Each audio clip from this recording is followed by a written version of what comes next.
Jayson Tatum and Jaylen Brown entered the league as two young prospects full of talent and potential, but no one knew how high their ceiling would be. Sure, they were high draft picks, but Brown was seen as a raw player that needed to develop much more, while many were shocked that the Celtics had traded down to get Tatum. Then over the years, they were doubted at every step, with many even saying that the duo had to be separated if the Celtics wanted to win a championship. So how exactly did the two Jays silence their doubters and become the best duo in the NBA? Back in 2016, the Boston Celtics picked Jaylen Brown with the 3rd overall pick. He came out of the University of California, known for his athleticism and defense, but people weren't fully sold on his offense yet. As a rookie, he didn't play huge minutes, averaging just 6.6 points and 2.8 rebounds, mostly off the bench. But even then, you could see flashes of what he could become. By his second season, he took a big step, earning a starting role and jumping up to 14.5 points per game, while helping Boston make a strong playoff run. Then in 2017, the Celtics traded down and got the 3rd pick again, and took Jayson Tatum out of Duke University. Tatum came in with a more polished offensive game, and he made an impact right away. He averaged 13.9 points and 5 rebounds as a rookie, but what really stood out was his playoff run. With Kyrie Irving injured, Tatum stepped up big time, putting up 18.5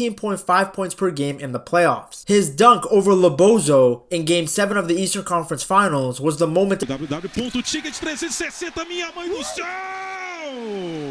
Peitou LeBron ainda, hein? Feroz! Everyone realized this guy was different. That 2017-2018 season was the first time that Brown and Tatum played together, and you could see that they had a connection. Even with injuries to key guys like Flat Earther Kyrie Irving and Gordon, the two young players carried the team all the way to Game 7 of the Eastern Conference Finals. At that point, they were no longer just seen as prospects. They looked like the future of the franchise. Those early years really set everything up. Brown and Tatum went from young players figuring it out to key pieces of the team, and you could tell they were on their way to becoming stars. In the summer of 2019, the Boston Celtics hit a turning point. Kyrie Irving and Al Horford both left. One left and came back a legend, while Kyrie Irving is still very much hated in Boston. Either way though, the team suddenly didn't have its veteran core anymore. That meant one thing: the two Jays were now the guys. With all that pressure, both of them stepped up. Tatum, at just 21 years old, took a massive leap. He became an all-star for the first time and averaged 23.4 points, 7 rebounds, and 3 assists. His step-back 3 became one of his go-to moves.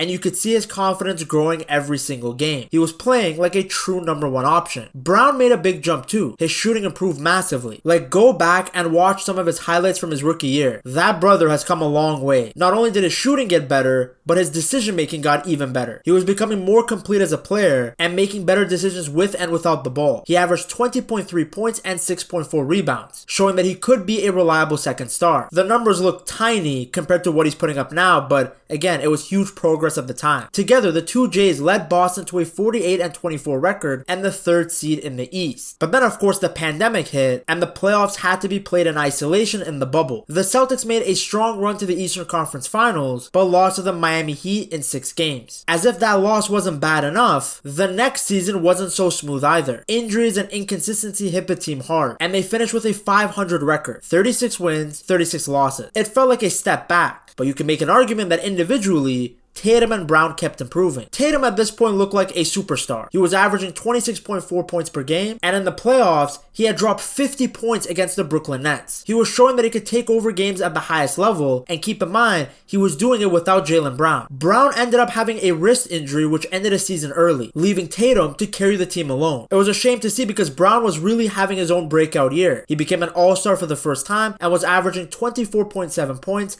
and 6 rebounds per game. Unfortunately, without Jaylen Brown, even with Jayson Tatum going superstar mode, the Celtics got knocked out in the first round by a star-studded Brooklyn Nets team. Looking back now, those struggles really helped shape this organization. Those were the years where both players learned what it really takes to lead a team. Not just when things are going well, but also when everything is going wrong. So by 2021, Tatum and Brown were no longer just the future. They were the present. They were the foundation of the Celtics. And even though there had been setbacks, they were only getting better from there. there. Now the 2021-2022 season actually didn't start well for the Boston Celtics. By January, they had a negative record and looked like a team going nowhere. But once the team fully bought into Ime Udoka's system, everything flipped. Because Boston went on a crazy run, finishing the season with 51 wins and ending up with the second best record in the East. A big reason for that run was of course Jayson Tatum and Jaylen Brown. Tatum was having one of his best seasons ever, averaging almost 27 points, 8 rebounds, and 4.4 assists. And for the first time in his career, he made the All-NBA first team. He had become a true superstar. Brown was just as important. He was putting up almost 24 points per game, 6.1 rebounds, and 3.5 assists. Once again showing how complete his game had become. They were the best duo in the league. And then came the playoffs, and both of them took their games to another level. In the first round, they got their revenge on the Nets and swept Kevin Durant and Kyrie Irving. In the second round, they came up against the defending champions, the Milwaukee Bucks. A brutal 7-game series, but Boston came out on top, thanks to an iconic performance from Jayson Tatum in Game 6. Then in the conference finals, it was another Game 7, this time against the Miami Heat. Despite losing to them in previous playoff runs, the Celtics finally got it done and beat Jimmy Butler, making it to their first NBA Finals since 2010. In the finals, they faced Steph Curry and the Golden State Warriors. Boston actually started very strong and took a 2-1 lead, but Golden State responded like champions do. Thanks to Curry, they won 3 straight and closed the series. Now losing is one thing, but the way that Tatum struggled in those matches, it was tough to see. This was a guy who had just made the jump to superstardom, yet he was shooting just 36.7% against Golden State. It wasn't his best moment, and it showed just how much more he still had to learn. The same thing could be said about Jaylen Brown, whose dribbling was exposed in that series. He just couldn't go to his left hand, and that limitation costed the C's. The season ended in heartbreak, but it also proved something very important. If the Celtics wanted to reach the next level, Tatum and Brown had to be much better. The offseason was really messy for Boston. Ime Udoka was suspended for the entire season because of team rule violations. That's a very polite way of saying that he had some very intimate and sexual relationships, reportedly, with other staff members. So out of nowhere, the coach that had just gotten them to the NBA Finals was replaced by assistant coach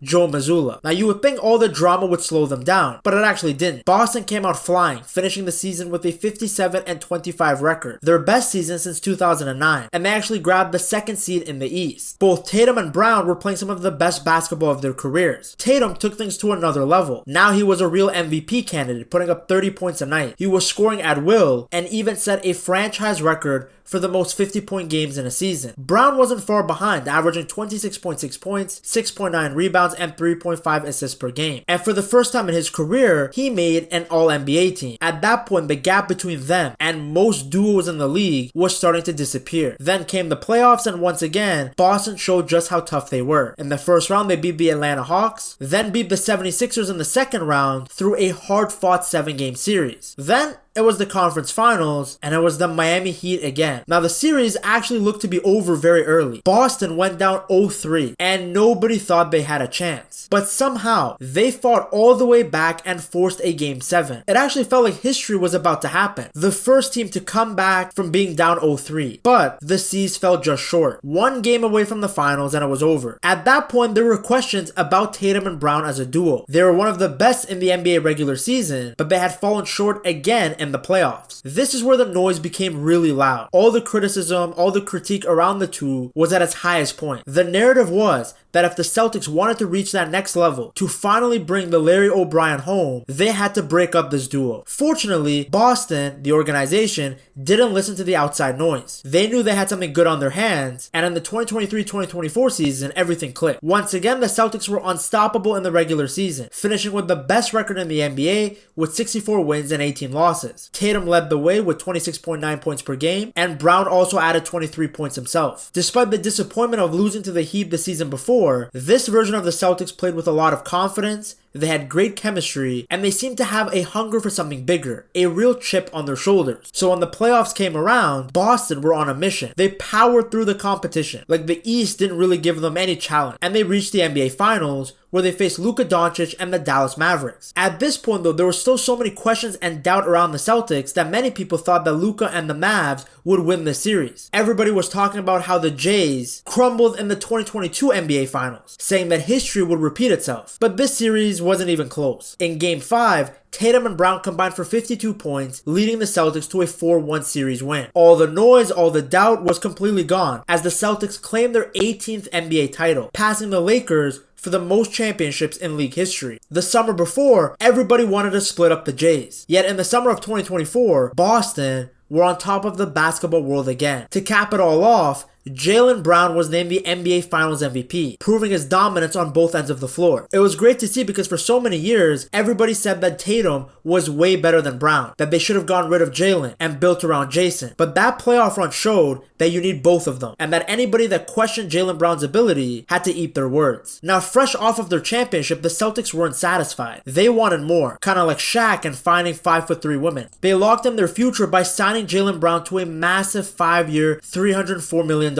contract. As the season rolled on, Boston stayed at the top. They looked like championship favorites. You had Tatum putting up a historic triple-double against the Chicago Bulls. You had Jaylen Brown showing his clutch gene with a 40-point performance in a huge win over the Lakers. The Celtics were on a mission to win back-to-back titles, something they hadn't done in over 50 years. The only person to have seen them win that back-to-back title was probably Bill Simmons. Despite how long it had been, with Tatum and Brown leading the way, Celtics fans felt anything was possible. However, the season took a sad turn during the playoffs. While they breezed past the Orlando Magic in the first round, disaster struck in the Eastern Conference semifinals against the Knicks. In Game 4, Tatum suffered a ruptured Achilles tendon. It was a devastating moment for Boston fans. Without Tatum, the Celtics were eventually upset by the Knicks, and the basketball world wondered if things would ever be the same for Boston. Because of how serious Jayson Tatum's injury was, he spent most of the 2025-2026 season recovering. That meant that Jaylen Brown had to step up and become the clear number one option. And boy, did he deliver. Brown had the best season of his career, putting up close to 29 points per game. He looked like an MVP candidate and showed everyone that he can lead a team, not just be the Robin to Tatum's Batman. Even though he had kind of already proven that in the 2024 playoff run, some people still question his ability. One of his best moments came in March of 2026 against the Golden State Warriors. Brown dropped 32 points and in the same game moved into the top 10 on the Boston Celtics all-time scoring list. What made that moment really special though was that Tatum was actually back on the court with him. He had recovered from his injury and he had joined his brother. That night also marked their 193rd game where both players scored at least 20 points. That's the third most by any duo in Celtics history, which says a lot because this franchise has had a lot of great duos. What makes these guys special isn't just their scoring or rebounding, it's how they've grown together over time. And with Tatum fully back now, it feels like nothing has changed. You saw it in the playoffs against the 76ers. The two combined for over 50 points in Game 1 and reminded everyone exactly who they are. Now these guys are chasing the legacy of guys like Larry Bird and Kevin McHale, trying to become the greatest duo in Celtics history. Both are in their prime, both are locked in for the long term with their contracts. The only thing left now is winning more titles. To see just how good the rest of the Boston Celtics have been, you have to watch this video right here.